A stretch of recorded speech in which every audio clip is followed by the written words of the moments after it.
¿Qué tal? Este es el trabajo final de Economía 1 de la demanda del individuo y del mercado. El primer tema es efectos por variaciones en los precios de la demanda. Para comprobar el supuesto de que el poder adquisitivo, es decir, la cantidad de bienes que se pueden adquirir con una cantidad determinada de dinero, aumenta cuando los precios bajan, tenemos esta figura donde tenemos dos gráficas. A es una gráfica de precio-consumo que muestra las combinaciones de dos bienes que maximizan la utilidad cuando varía el precio de uno de ellos, y B es una curva de demanda. Las líneas punteadas indican que ambos ejes de abscisas tratan las mismas cantidades de alimento. Entonces, en 4 unidades de alimento, vemos que en el punto E el precio es de 2 y en el punto C de la curva de precio-consumo nos alcanza para comprar 6 unidades de vestido. Aquí nuestro poder adquisitivo es de 10 productos. Ahora, con 12 unidades a un peso cada uno, el punto B nos dice que podemos comprar 4 unidades de vestido y nuestro poder adquisitivo ahora es de 16. Finalmente, con 20 unidades a 50 centavos cada uno, el punto D nos dice que maximizamos la utilidad al comprar 5 unidades de vestido y nuestro poder adquisitivo es ahora de 25 productos. Es así como a menores precios la utilidad y el poder adquisitivo aumentan, aumentando así la demanda de los bienes. Ahora veremos los efectos en las variaciones de la renta de la demanda. Estos se pueden medir de la misma manera que las variaciones de los precios, solo que ahora los precios se mantienen fijos, como vemos en la curva de demanda, y la renta, o bien el presupuesto o el ingreso, es el que varía, como vemos en la curva renta-consumo. A corresponde a una renta de 10 pesos, B a una de 20 y D a una de 30. Conforme la renta aumenta, la curva de demanda se desplaza a la derecha, pero mantiene el precio de un peso y aumenta solamente la cantidad demandada.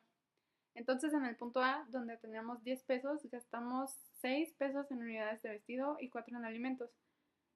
Esto porque a 3 unidades y 6 pesos restantes, cada unidad de vestido debe costar 2 pesos.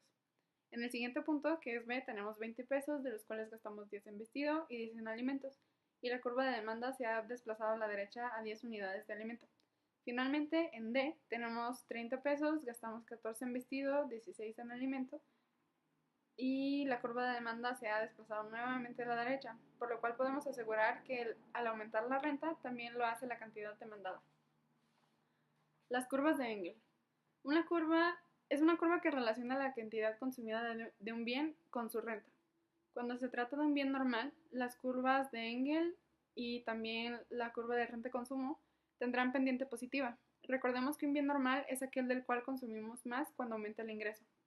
En cambio, para un bien inferior, aquel del cual consumimos menos conforme aumenta el ingreso, estas curvas serán siempre negativas. La forma de la curva B se debe precisamente a eso, a que antes de que la renta llegue a 20 pesos, la hamburguesa es un bien normal, pero después de ello es un bien inferior. A diferencia de la figura A, donde el bistec siempre tiene pendiente positiva porque es un bien normal. La curva de renta-consumo combina ambas curvas de Engel de estos dos bienes y de ahí su forma, que del punto B al punto C se vuelva hacia atrás porque la hamburguesa se vuelve un bien inferior. El efecto renta y el efecto sustitución para bienes normales, inferiores y Giffen. El efecto sustitución es el cambio en la demanda de un bien al variar su precio cuando la utilidad se mantiene constante. Y el efecto renta es el cambio en el consumo cuando los precios se mantienen constantes y el poder adquisitivo aumenta. Estos dos efectos normalmente ocurren simultáneamente. Para un bien normal, el movimiento de C a D representa una variación en ambos precios. El del vestido sube y disminuye su cantidad consumida y el del alimento baja y su cantidad consumida aumenta. Ambos puntos representan la misma utilidad. Ahora, un cambio de D a B significa un aumento en la renta, pues le es posible consumir más de ambos bienes. Y un cambio de C a B significa una disminución del precio del alimento.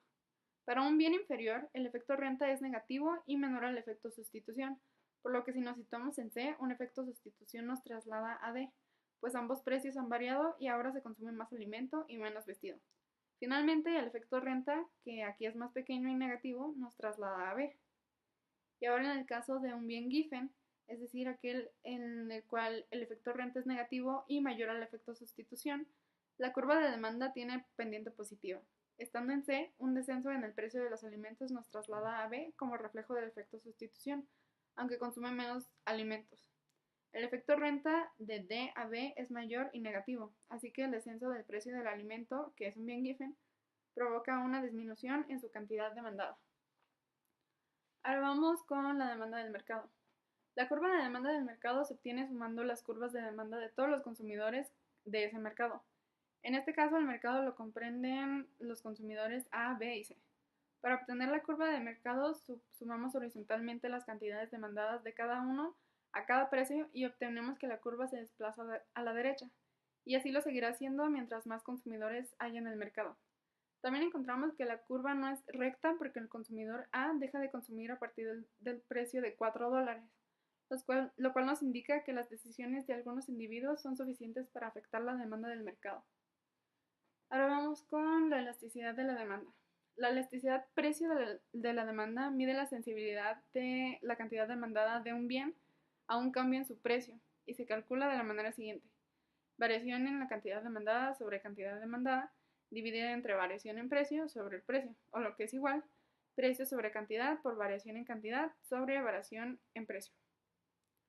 Cuando la elasticidad es menor que 1 en valor absoluto, se trata de una demanda inelástica en la que la cantidad demandada es relativamente insensible a las variaciones del precio, así que el gasto en el producto aumenta cuando sube el precio, como lo indica la ley de la demanda. Cuando la elasticidad es mayor que 1 en valor absoluto, la demanda es elástica, así que el gasto en el producto disminuye cuando sube el precio.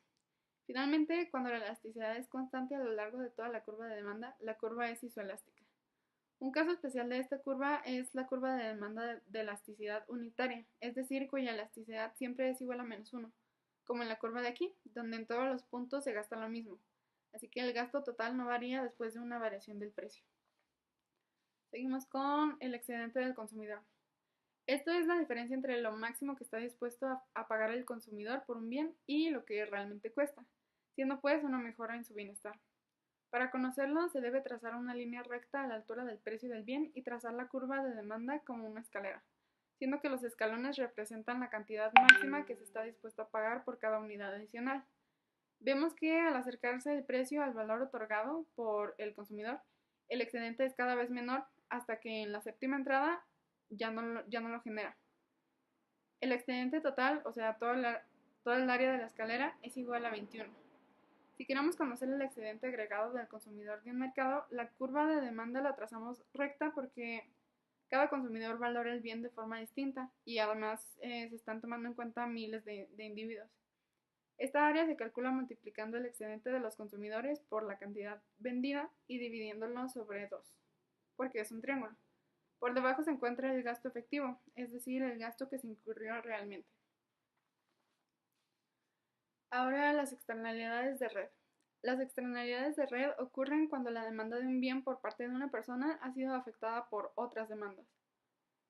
Pueden ser positivas o negativas. Son positivas si el aumento de la cantidad demandada por parte de otros consumidores causa el mismo efecto en un consumidor representativo. Cada curva tiene cuántos millones se cree que han consumido el bien y cuanto mayor es este número, mayor es la demanda. La curva de demanda del mercado se obtiene uniendo los puntos de cada curva con su respectiva supuesta cantidad demandada. Si en esta curva, que es producto de la externalidad positiva, una reducción de precio de 30 a 20 dólares aumentaría la cantidad demandada a solo 48,000 unidades en lugar de 80,000. Ahora, un ejemplo de externalidad negativa es el efecto snob, es decir, cuando el consumidor desea tener un bien exclusivo, como en la gráfica, y es por ello que las curvas de demanda descienden entre más personas lo compren. La curva de demanda del mercado, debido a la externalidad negativa, disminuye bastante la cantidad demandada, pues si hubiera una reducción de precio de 30,000 a 15,000, con el efecto precio puro la cantidad demandada sería de 14, pero con el efecto snob es de solo 6 unidades, así que el efecto neto la aumenta en 6 unidades. El método estadístico de estimación de la demanda es una forma empírica de predecir las demandas futuras basadas en las pasadas. En la tabla con información de la demanda de frambuesas por año tenemos 3 factores a considerar: el precio, la cantidad y la renta. Si pensáramos que el precio es la única variable relevante para calcular la demanda, usaríamos la primera fórmula, pero al ver que la renta se ha duplicado durante el estudio, deducimos que ha influido en la demanda, haciendo que la curva de demanda se desplace 2 veces. Entonces, teniendo ahora en cuenta la renta, la función que usamos es la segunda. Por último, tenemos la forma de la relación de la demanda. La elasticidad lineal de la demanda se calcula de la siguiente manera, que es la primera fórmula, donde menos B es la constante para elasticidad, por lo cual es negativa. En cambio, para una curva de demanda isoelástica, donde la elasticidad precio y la elasticidad renta son constantes, su forma logarítmica lineal tiene la siguiente forma, donde C es la constante para la elasticidad renta. Y al sustituir con los valores de la tabla, tenemos esta ecuación, la tercera, y en este caso la elasticidad precio de la demanda es inelástica y la elasticidad renta es elástica. Ahora bien, si queremos saber si dos bienes son sustitutos o complementarios, hacemos lo siguiente, que es la última fórmula. Y si la elasticidad precio cruzada es positiva, se trata de bienes sustitutos, pero si es negativa, son bienes complementarios.